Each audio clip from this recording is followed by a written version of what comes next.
Council on Hemispheric Affairs. It's a real pleasure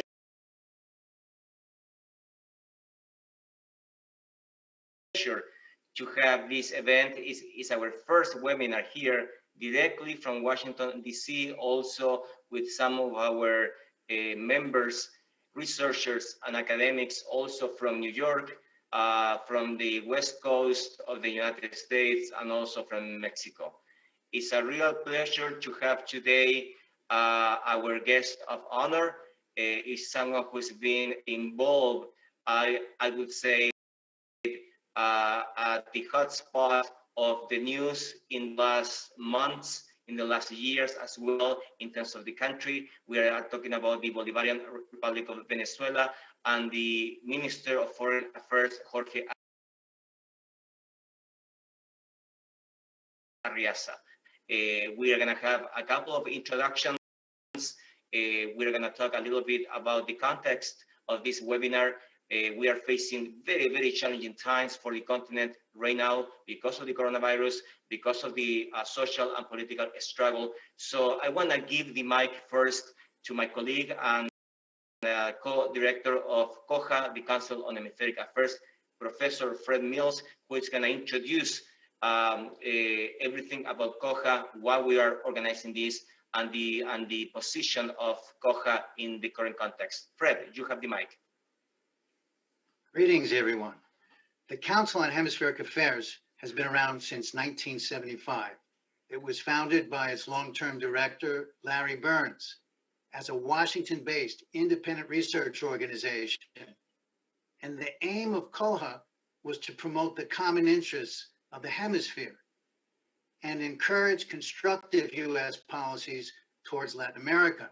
COHA's work has historically exposed the underside of Monroeism and the liberal apologetics that continues to justify it. For more than 4 decades, COHA has advocated for a change in U.S. policy from one of subversive interventionism to one that recognizes the sovereign equality of nations. Though we may seem far from that goal today, the legacy of Larry Burns, who passed away in 2018, implores us to never give up the fight. Part of this effort is to bring you critical dialogue. Today, COHA is honored to interview Foreign Minister of the Bolivarian Republic of Venezuela, Jorge Arreaza. Thank you so much, Fred. Thank you so much.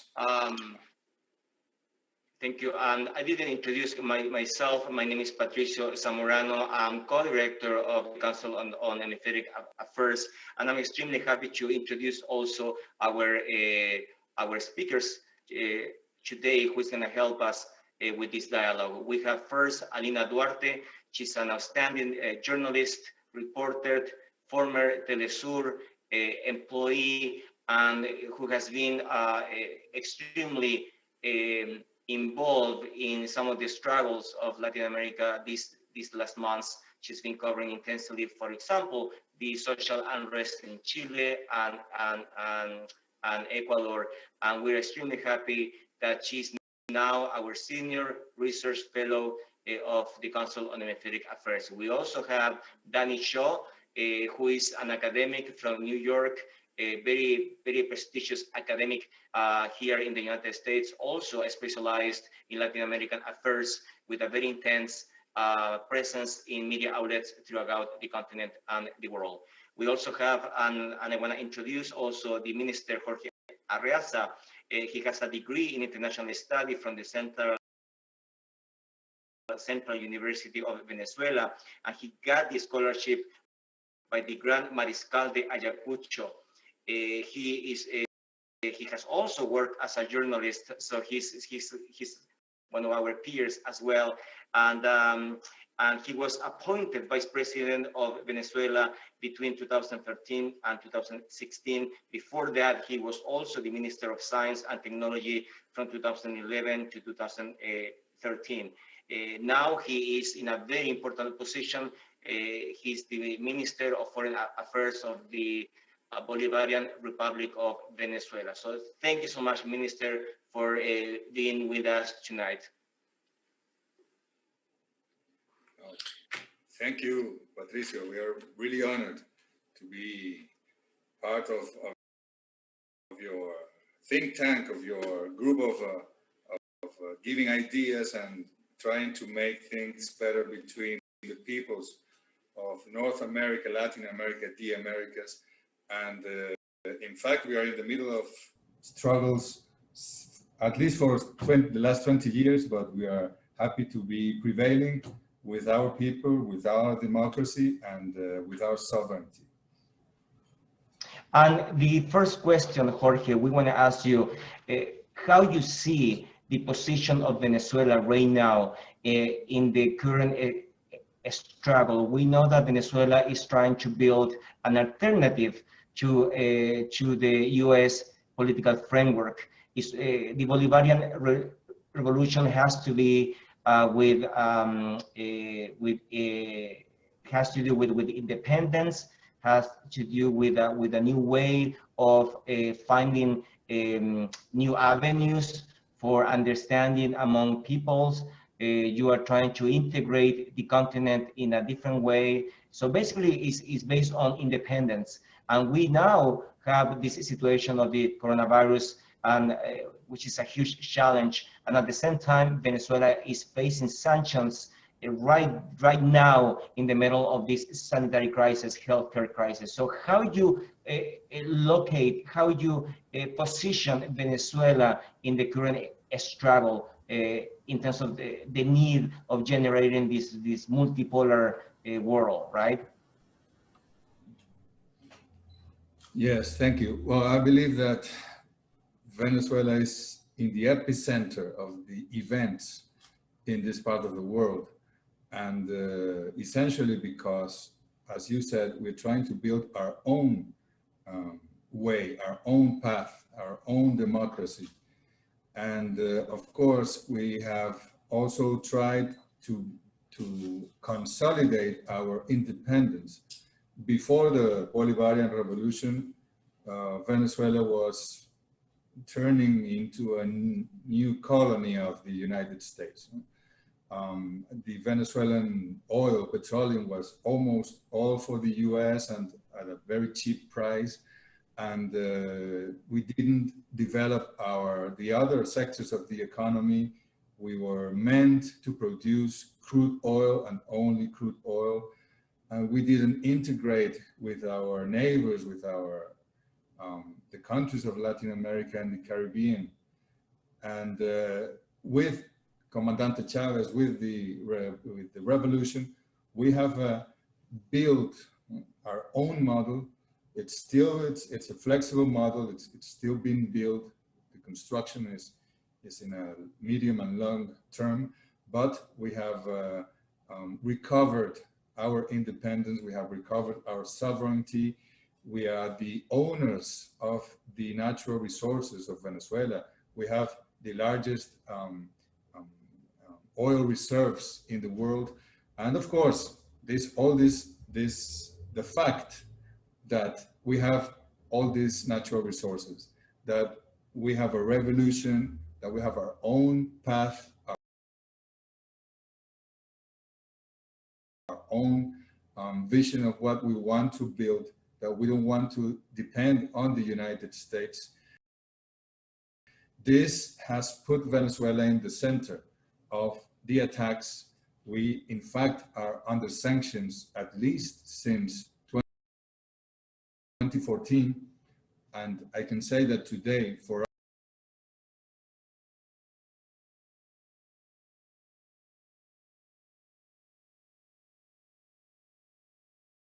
us, sanctions are much worse than the coronavirus, much worse. The effects of sanctions in the last 5 years have been, I wouldn't say devastating, because we have managed to control the situation. But many people have died.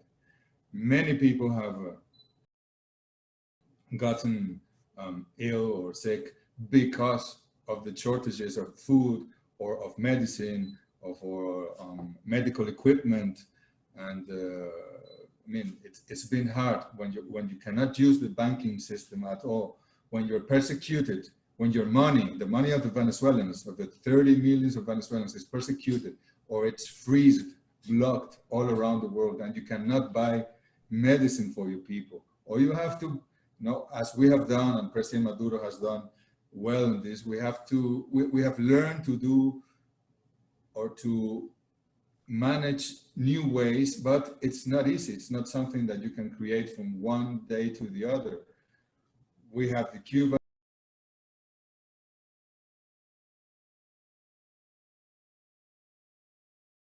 experience, we have the Iranian experience, but for Venezuela, which, as I said, we were a new colony from the United States until the year 1999, trying to face the world with other allies, with other ways of doing things, with all the power of the United States, with all this maximum pressure strategy against our people. Well, it's difficult, but we have managed, and we are prevailing. We are winning this battle, which is the most important lesson that the peoples of the world can learn. We are in the axis of resistance, and we are not only resisting, but we are also constructing. We are building our own model in amongst all the Venezuelans. Thank you so much, Jorge. We also want to recognize the presence.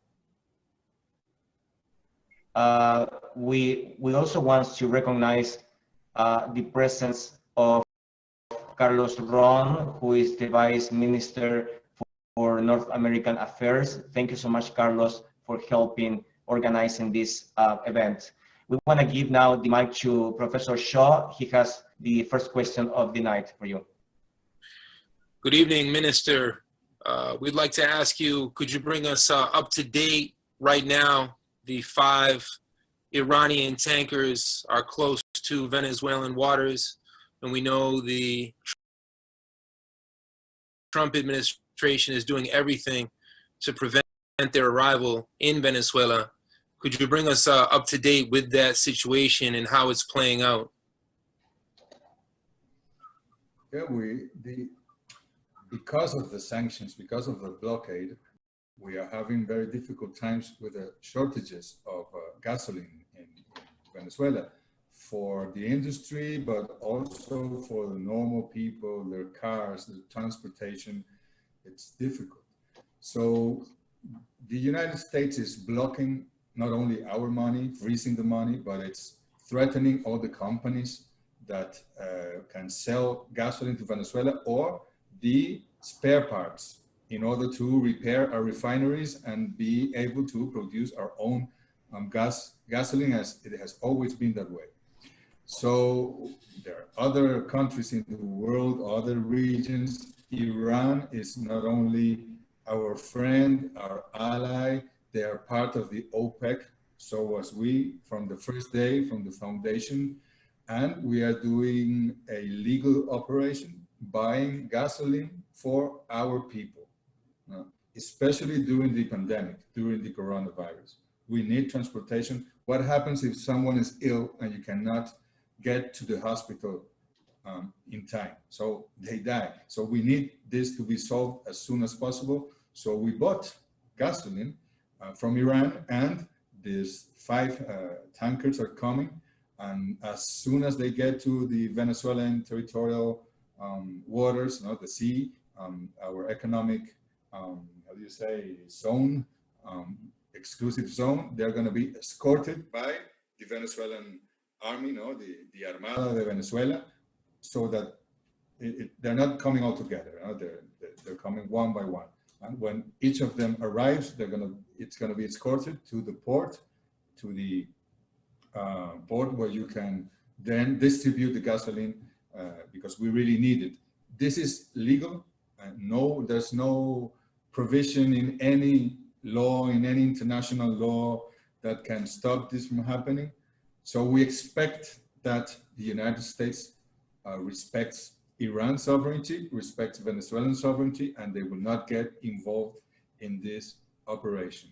because it's our right to protect our people and to feel the needs of our people. Now, Alina Duarte has the mic. Please, Alina. Well, thanks once again, Minister and Carlos, for being with us tonight.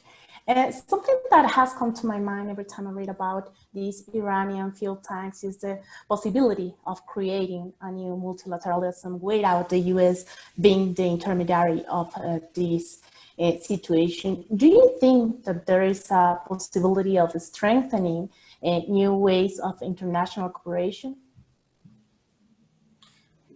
We're sure it's something that it's an urgent need, necessity of the peoples of the world.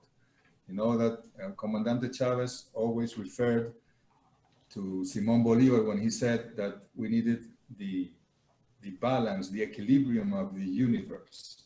And he meant that there should be poles of power. One, of course, in Europe, one in North America, but one in Latin America, one in Africa, or in Asia, several, so that each of the poles balanced their power, their influences in the others.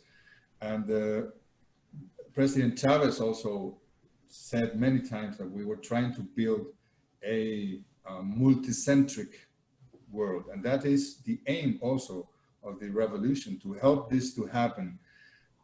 Why do we have allies and friends such as Russia, China, or Iran? Because Comandante Chavez knew this from the beginning, and his first official trips were to China, to Russia, and to Iran, and to the other countries of the OPEC region, to convey the summit of presidents or heads of government of the OPEC in 2000. So we got we diversified our international relations. That we didn't depend on the United States for the first time in our history, because Comandante Chavez had a vision of the necessity, not only for the Venezuelan people, but for all the world, to have several centers and to balance each other and to stop each other. And of course, with the international law, with the Charter of the United Nations, of our main and common strategy in order to reach human development for all. And in fact, last year, when all the coup was happening, the political coup, no, with Juan Guaido and all the regime change, fake government strategy, in the United Nations, we created a group which is called the Group of States in Defense of the Charter of the United Nations. And it's one of the few groups, it's still an informal group, but it might develop into a formal group within the United Nations framework. And it's one of the few groups where you find Russia, China together, Iran, Venezuela, Cuba, Nicaragua, many countries of Africa, many countries of Asia. So I believe that this is the time to defend multilateralism. We cannot allow Mr. Trump, or if it were another leader of another country, to destroy what has been built for 75 years. 75 years ago, the Second World War finished.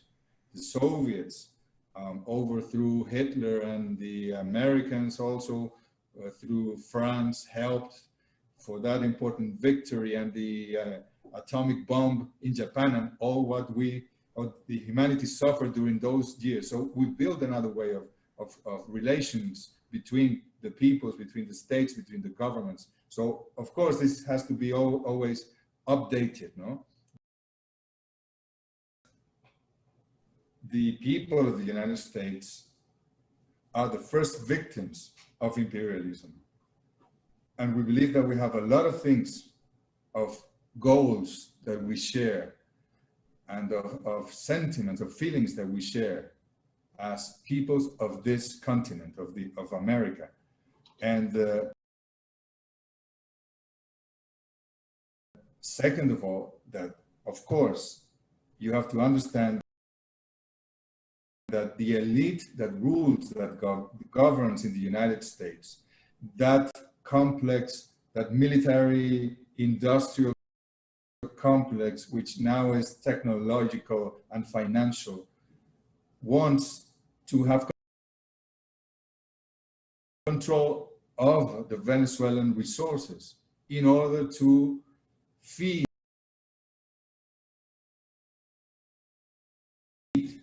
the model of the capitalism model in the United States and in the north of the world. So it is these corporations with the political face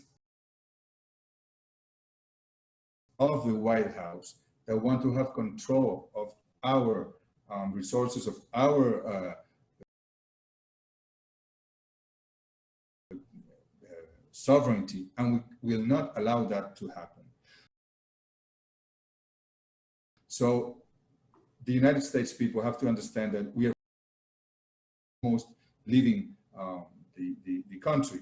So we would want to have a good relationship with Washington, where we can respect each other. We have differences, lots of differences, but we can work together. But if what the United States wants is to overthrow our government, to impose a government of neoliberalism, if what the United States wants is to planify, to design military operations with mercenaries against our country and fund those operations with Colombia, with the complicity of Colombia, then it's going to be difficult. We have always called the United States Congress, the United States executive branch of power to rectify, to respect Venezuela, to respect Cuba, to respect Nicaragua.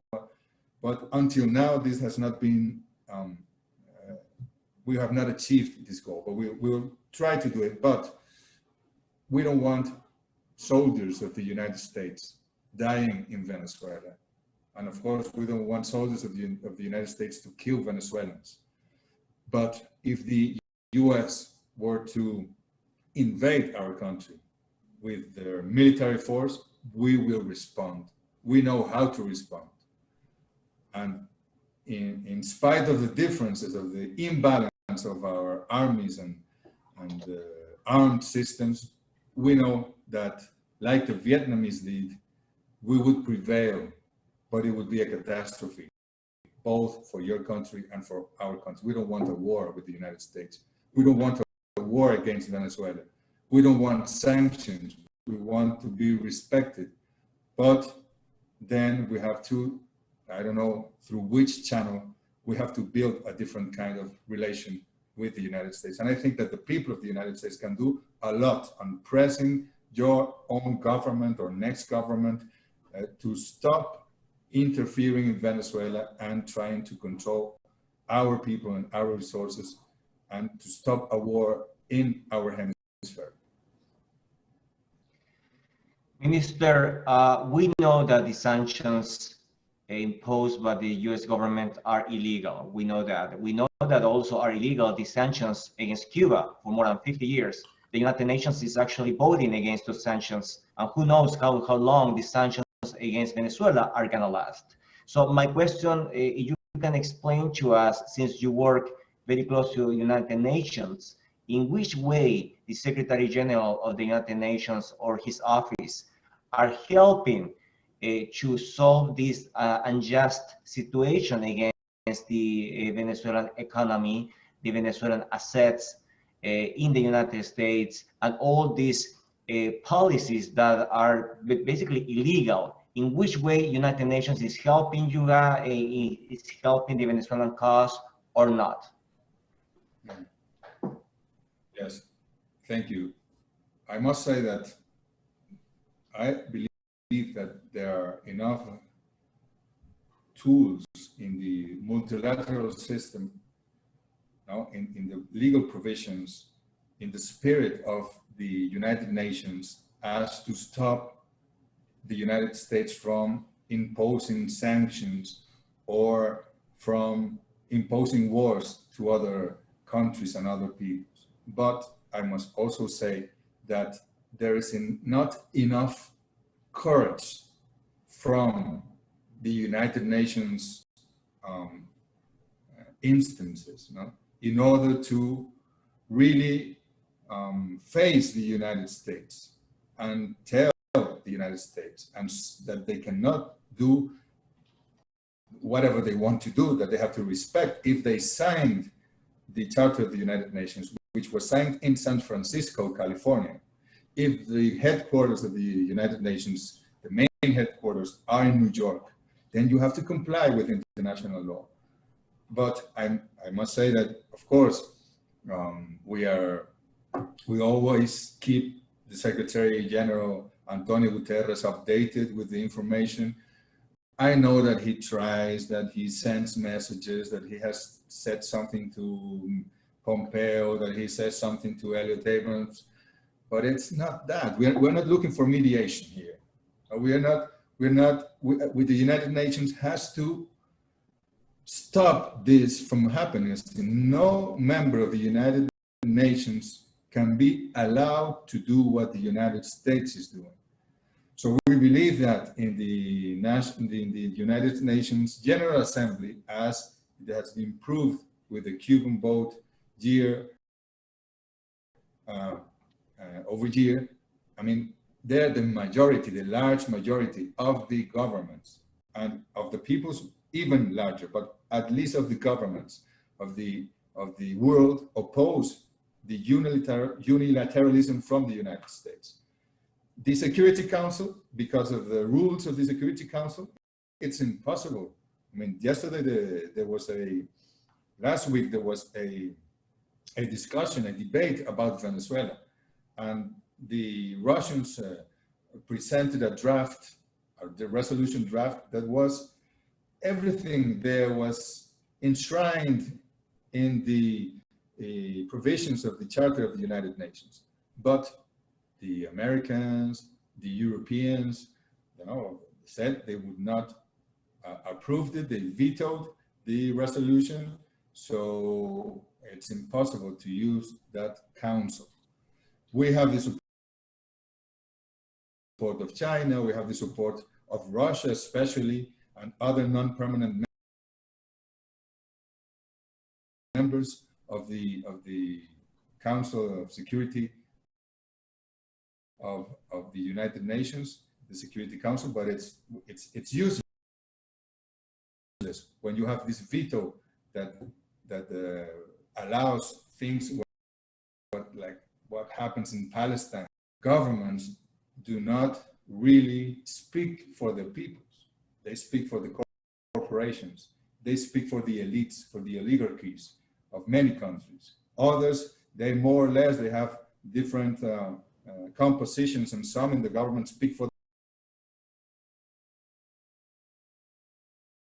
the people, and some in the government speak for the private companies' interests. And in other cases, like Venezuela, Cuba, Iran, and others, we speak for our people. There's no lobby in the world that can make President Maduro change a decision.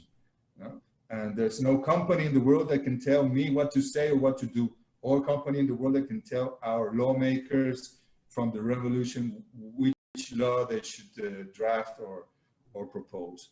So I think that we have enough tools in the international system in order to stop the US elite of imposing on being an empire, but there's not enough courage, there's not enough independence of many governments in order to achieve this important goal. Alina, please, you have the mic. Thank you. I would like to keep asking about this multilateralism, because I don't know if people who are watching us now are aware about the role of Venezuela for the last 20 years at least. So after these 20 years, we've seen how Venezuela helped to consolidate organizations like ALBA, CELAC, or even media outlets like Telesur. Also, after seeing these coup in the region, or coup attempts like in Venezuela several times, I would like to ask you first, what would be for you the greatest contribution of Venezuela for the region? And second, what is the key of the success of Venezuela, the Venezuelan government that has prevented coup in the country? Well, I think that the key has been being part of the people, of the humble. When President Maduro is a bus driver, he was a trade unionist, and he still is in some way. And we all come even from low class families or middle class families. None of us is rich. If someone is rich, he has rectified and he joined the revolution after it had already begun. And we are in touch, we are in contact with, we know what our people feels, we know their needs, and when the people suffer, we suffer with the people, and we want to consolidate our independence and our sovereignty in order for the future of those in the barrios, in the new houses of the social people. Nobody influences the decisions in Venezuela. So that is important. That's the key, being with the people. We are part of the people. And the key, that's the key. And the contribution, I believe, is having proved that it is possible, that we can resist, that we can be this new word in the United Nations, which is now in vogue, resilient. Well, the Venezuelan people is very resilient. We know how to resist, but we know at the same time how to adapt and how to advance. We are not only in a defensive position, we are defending ourselves, but in an offensive position as well.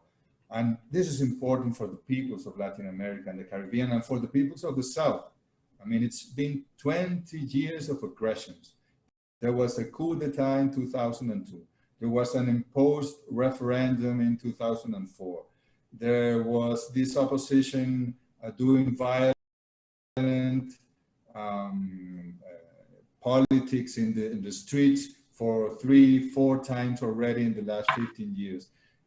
There's been money running from the United States, from the USAID, from the NED and others, for the Venezuelan right opposition to not only to try to overthrow the government, but even to try to kill the president and to kill all of us in the government.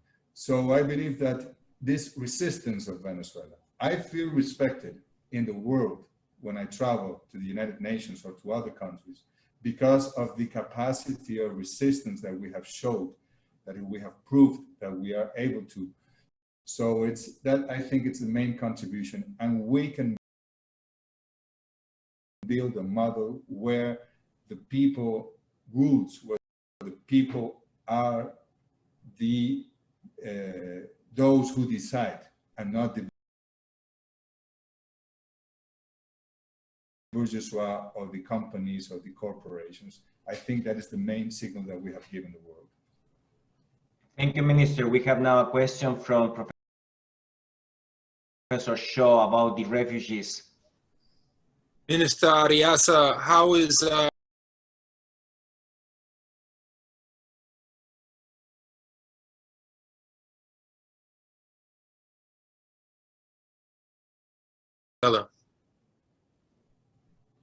Yeah, that's a difficult issue. In the last 4 years, the figure is not very clear, you know, but it's around 2 million Venezuelans fled because of the sanctions, because of the aggression, because of the economic issues. There are no refugees, I mean, that have sought for asylum or that has no sense. Nobody is persecuting them. We are not after anyone here for political reasons. They can come and go whenever they want. They are migrants, economic migrants fundamentally. And well, since last year, we have noticed that there are thousands, tens of thousands of Venezuelans coming back to Venezuela, especially when the social unrest in Ecuador, in Chile, and the effects in the region,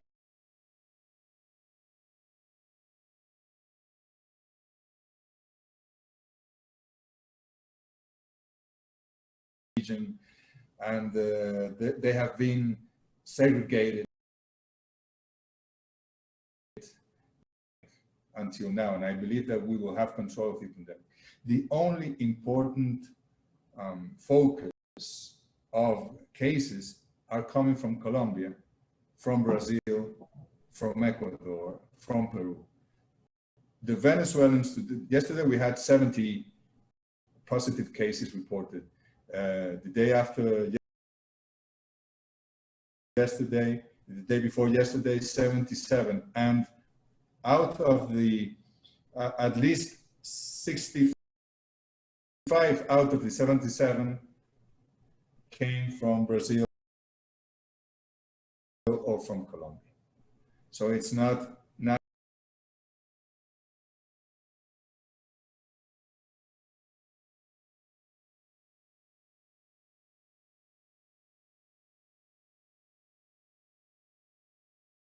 national cases, communitary cases.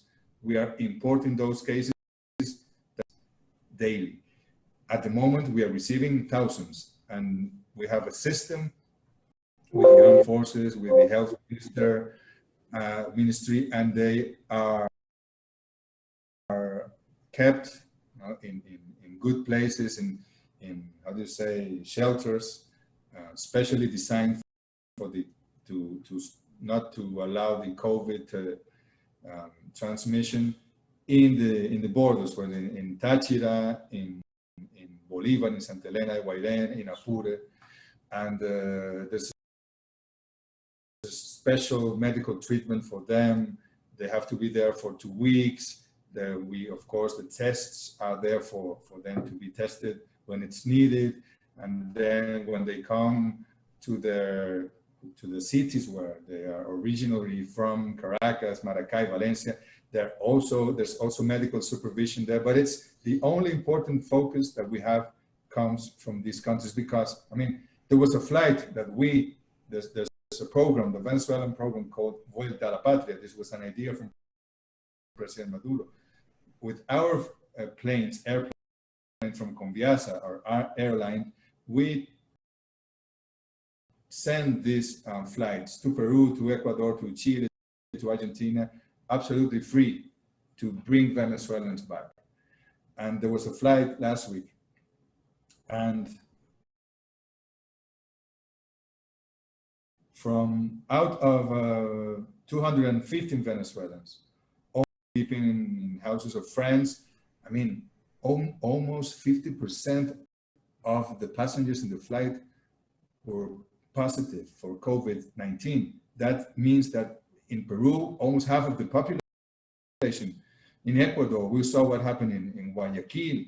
In Venezuela, we have 700 and something cases. That's all that we have.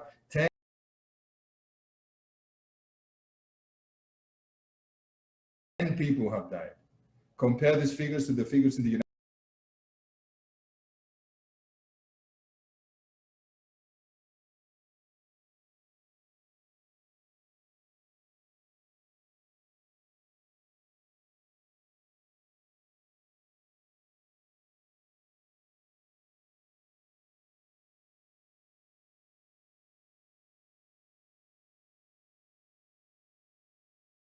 States. I mean, we have control, and the only try to invade in a very naive operation. We have to admit that it was not really an actual invasion. It was just a group of people trying to penetrate into your country.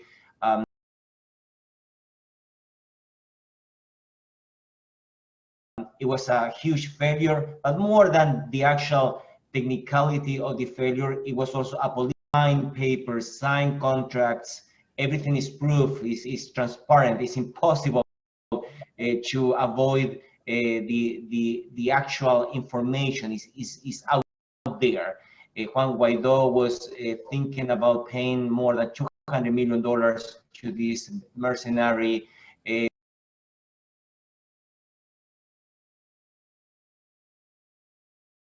a retainer of $1.5 million, $50,000 were sent to this Jordan Withdraw, the CEO of this mercenary company. All those facts are real. We know that. So what's gonna be the next steps? You have two former military officers of the U.S. Army arrested right now, and you also have Juan Guaido walking free in the United States with complete impunity. So what's the situation from your government from a legal point of view? Thank you, Patricio. See, the armed forces last year, also from the United States, they were trained by a company, Silver Corp, from Jordan Grudeau, who is, well, he was born in Canada and he served as a reservist in Canada, but then he changed his nationality. He became North American, and he served in the army.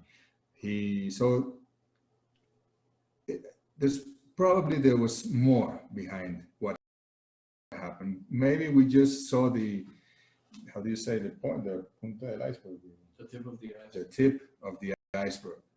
And maybe, of course, they were expecting more support in Venezuela. But you see, the aim of those two Americans that are now imprisoned in Venezuela, they are on the judicial process already, was to secure the two airports, no? The main international airport here in La Guaira, and the only airport that is in Caracas, in the city, as the capital of the country. And this was to extract Maduro, I mean, dead or alive, our president, and Diosdado Cabello. So it was a surgical operation. It was not an invasion. No? After you had Maduro dead or alive in your hands, maybe the invasion would actually begin. Because if by some way Juan Guaido were to get to the presidential palace and said and ask for the United States to help him, to stop the Chavistas, to stop the people, to stop the armed forces that would have responded to that aggression, then we could have faced a war, a civil war, an international war. We don't know where it would have ended and started. So it was a very dangerous operation. And the most dangerous thing is that, in fact, Juan Guaido, who is supposed to be the leader of the opposition in Venezuela, who claims to be the president of Venezuela, recognized by Trump and his allies in Europe and other very long, faraway countries that we have no relations with, they are in fact involved in such a way that they were compromising the oil of Venezuela and the Venezuelan territory that would be given to these people, no? To the United States, the oil companies, of course, all the companies of the United States would have come to take the Venezuelan oil. But the drug traffickers, the narcos involved in Colombia, where they were trained, no? These soldiers were trained, and these mercenaries of the United States trained the soldiers in Colombia. It was all involved. This is like a net, or like a net of relations, of very perverse relations of the United States, the military, the defectors, the drug dealers. So, and of course, what the General Attorney of the United States did, which was the date, the 21 of May, I think, of March, the indictment, 26, against President Maduro, against Diosdado, against the Minister of Defense, General Padrino Lopez, and others. What they did was this judicial system. So it's a very dangerous situation. But of course, as I said before, we know how to respond. We had infiltrated this operation. The people in the Colombian army gave us information also about what was happening. So we knew that this operation was happening. We didn't know the date. We didn't know the exact places where they would try to penetrate our country, but we were in alert and we had the capacity to stop it. So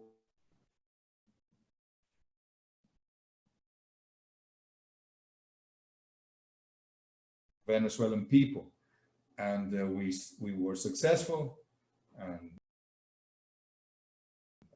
we regret that 8 people were killed. No, some of these soldiers were killed, you know, when crossfire at the first day, but we have managed to control the situation. But more things like this one can happen, because there is a reward. There is the most important, powerful country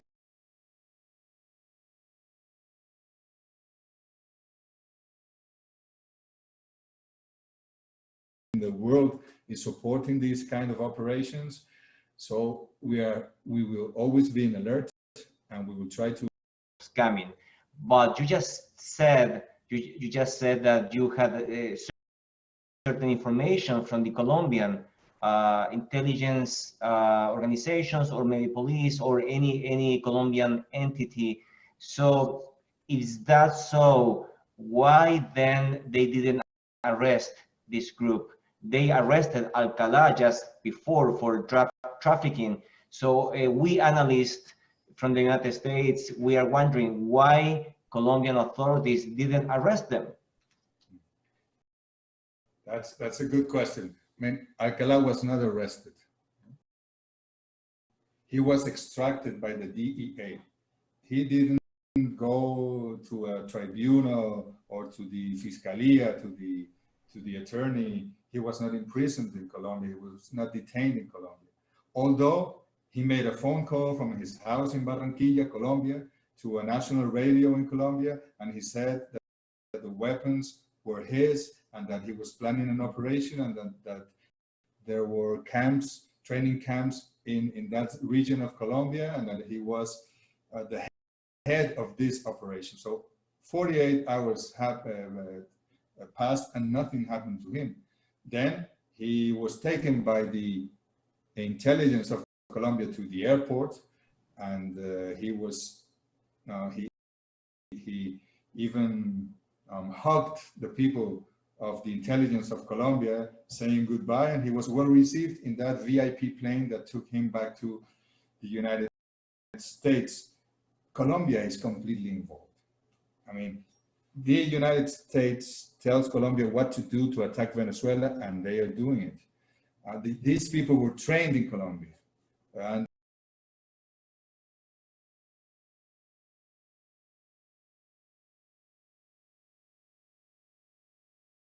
and the operation, the logistics of the camps, of the training camps, was financed by the narcos, the drug dealers in this part of Colombia. And this has been proved. And even the Americans, Luke Dayman, and the other one is Ironberry, they have said, they have given us enough information as to be absolutely sure that this happened to the Minister of Foreign Affairs of Colombia. I don't even remember her name, because she hasn't said anything in the last months about Venezuela and about nothing. And to the Minister of Defense of Colombia, they said they had nothing to do with the operation, but everything happened in Colombia. And Cliver Alcalá revealed the operation weeks before the attacks actually happened, and they did nothing to stop it. So it's not an easy situation when it comes to Venezuela and our neighbors. But we are, I mean, giving the world all the proofs that this happened, and no one can deny it, as you said, Patricia. Sure, yeah, we are very, very surprised here about this huge scandal, really. We have Alina Duarte who has to make a question, who wants to make a question. When we talk about this operation, get an operation, we talk about, we saw the importance of having militias. And I'm thinking about the declarations of former Bolivian President Evo Morales, who said that if they would have had militias in Bolivia, maybe the coup wouldn't have success in Bolivia. So Venezuela has them. What was the role of the militias during this operation? And what's the role in general of the militias nowadays in Venezuela? Yes, Alina. In fact, one of the main principles of the Bolivarian Revolution is the Unión Cívico-Militar, no? The union of the military and the civils in our country. We have learned a lot of the structure and the ways that the military work upon. And they have also united with their people. Before the Bolivarian Revolution, when I saw a man with a military uniform, I crossed the street and I was afraid of them. Before Chavez, we had like an occupation army in Venezuela that did what the United States and what the elite in Venezuela told them to do. Now we are together. They are part of the people. The Venezuelan armed forces are part of the people. But of course, when you have to defend your sovereignty, you need more than the formal armed forces. The people have a role. Our constitution obliges us to defend our homeland. So we also organized the reserve, the militias, and so it's over 3 million militians already.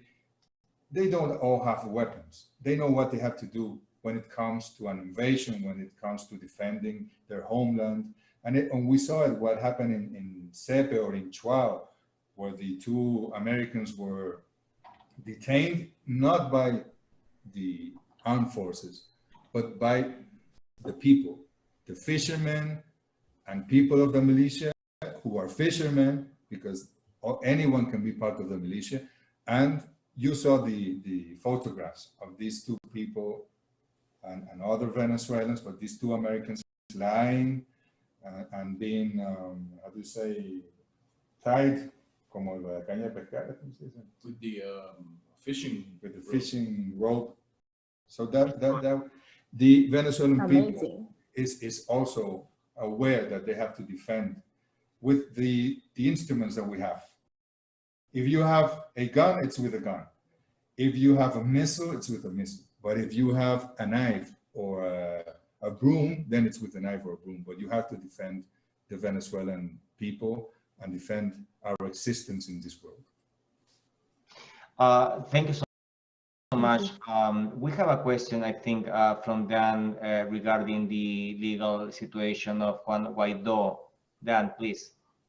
Minister Arreaza, what is the legal status of Juan Guaidó? Because we, of course, know that this is not his first rodeo with coup d'etats against the democratically elected government. What is his legal status as of right now? Well, he has broken all the laws in Venezuela. He's in breach of all the constitution.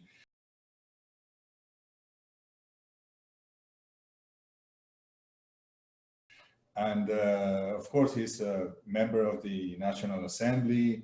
He has some immunity because of that. And many people in Venezuela and around the world wonder why he hasn't been detained and is under a judicial process. I mean, that's something that the general attorney and the judiciary power in Venezuela must answer. But all the Venezuelans, even those who used to support him, are aware that he is even involved in attacks against the Venezuelans. He is behind the sanctions, the last rounds of sanctions against Venezuela.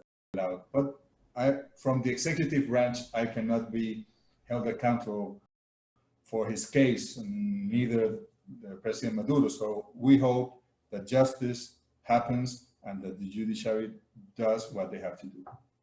Minister, we are here in COJA, we are analysts. We analyze what's going on in the Americas, trying to establish bridges of understanding between the United States and Latin America and everything. But we would love to invite you to be our analyst as well and tell us what's going on with Juan Guaido right now, because we know, and that's our academic thesis, that Juan Guaido represents a very specific and narrow spectrum of the Venezuelan opposition, basically in Florida or basically in conservative circles of power in Washington. But we know that there is a big, moderate, constructive opposition in Venezuela trying to negotiate with the government, trying to establish a bridge of dialogue, as COJA is trying to do between the United States and Latin America. So could you please tell us, what's your analysis of the position of Juan Guaido right now versus the constructive opposition that you have there in Caracas and in the rest of the country? Yes, well, in fact, there are differences among the different parties in the opposition. Juan Guaido belongs to Voluntad Popular. His boss is Leopoldo Lopez, who is the most violent figure of the opposition. But at the same time, because Guaido and Voluntad Popular and Lopez have the support of the US government, most of the opposition respects this instruction given by the United States, and they still support Guaido. Most of them do not agree with what he has done, asking for sanctions, with the money that they have freezed or even stolen from Venezuela. They don't agree with the mercenary operations, with the contract that he signed to attack their own country. But when they ask the Americans, they say, you have to support Guaido. He's the only one we will support. So there's a fake unity around this Juan Guaido. And I believe that this unity is built among the little groups that control the parties. But in the basis of these parties, the people that support or that are members of these parties, they don't agree with the people that are taking decisions. So I believe that at some point, that unity, because it's a fake unity, is going to fall apart, and we will see a new opposition's birth in Venezuela. We need a new opposition. We don't want to be a system of one party. We love to not only to have debates, we love to go to elections, we love to win, and we are also used to losing elections, and we want an opposition. We want, to have an adversary that we can respect, that at least we share that we want to protect the people and that we want to be independent to President Trump, and that is not possible because that is going against your own people. There's another small group of the opposition, Claudio Fermín, Timoteo Zambrano, Henry Falcón. It's not so small, but they are isolated by the other opposition.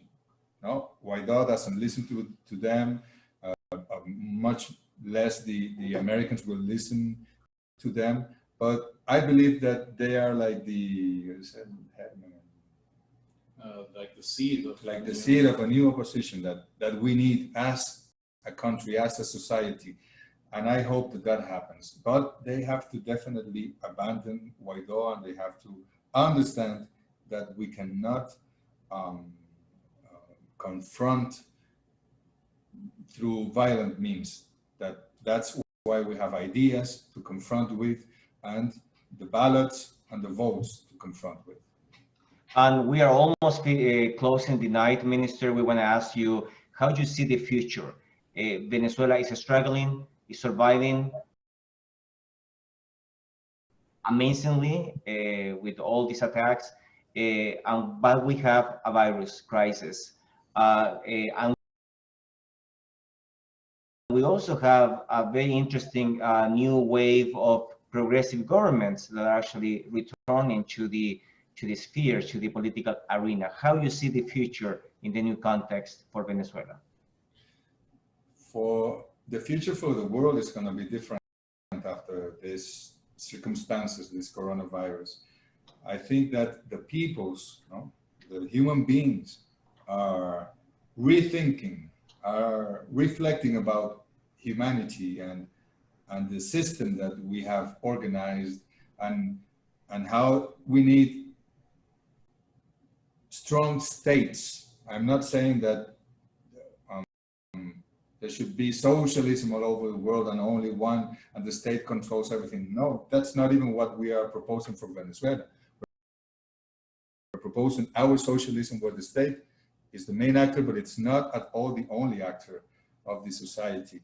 And but I'm sure that something new is coming, that a system that guarantees equality is coming, and that healthcare systems, systems to protect the housing and the social rights of the people have to be designed and put in place, because humanity is not viable through this capitalism and neoliberalism. So that's good news for the world. And of course, when these things are built, all the contradictions also happen, and a lot of battles, struggles coming and going. This is usual. No? This is the basic Marxist analysis of reality, and we're gonna witness that as well. For Venezuela, I am sure that our future is gonna be luminous, because all the sacrifice that my people has done, I admire the Venezuelan people, and all the sacrifice that they have been through in the last years, we are gonna have good results of that. We are going to consolidate our model. We are gonna have a new opposition.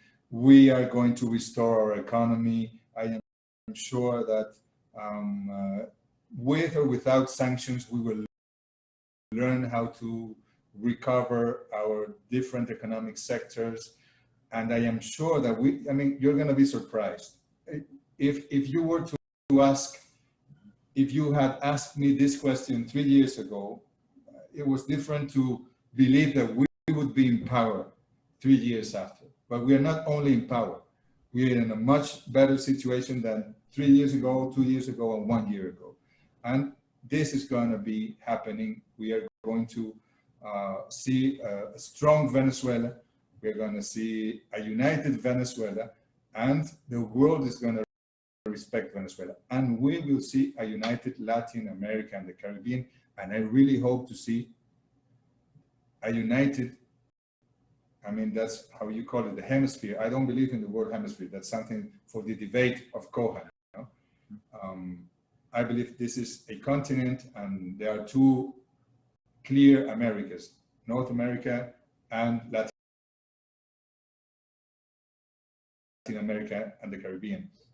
But I am sure that we can have a good relation, as maybe these circumstances of the coronavirus are useful for that to happen. When there is a real democracy in the United States, when the people of the United States will take the decisions in your country, I am sure that we will have an excellent relation between the two Americas, and that we will have an excellent relation between all, and we can unite. I am sure that's going to be the future.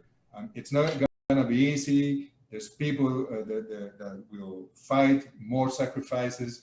Many people might die in these struggles, but most of us will be much more better off in the following years, because I am sure that we are in the right path. We are in the right side of history and humanity.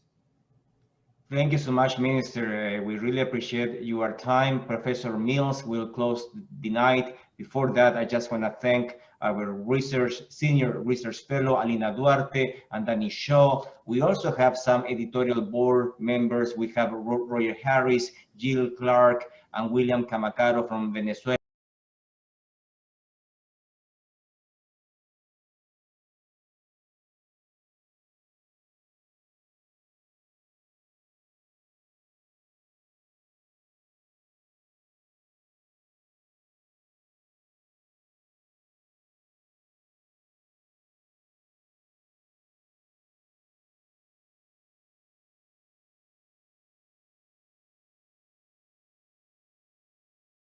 As well. Thank you so much for your presence, and thank you so much for the thousands and thousands of people who are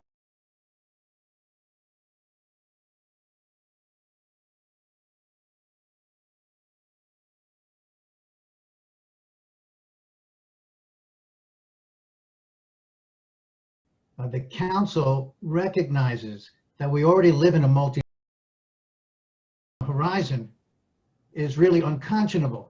And so we're going to continue to advocate for a constructive relationship that recognizes the sovereign equality of all nations in the global north and the global south.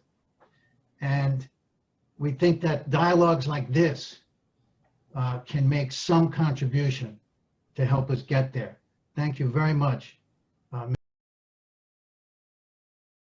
Minister Jorge Arreaza. Thank you.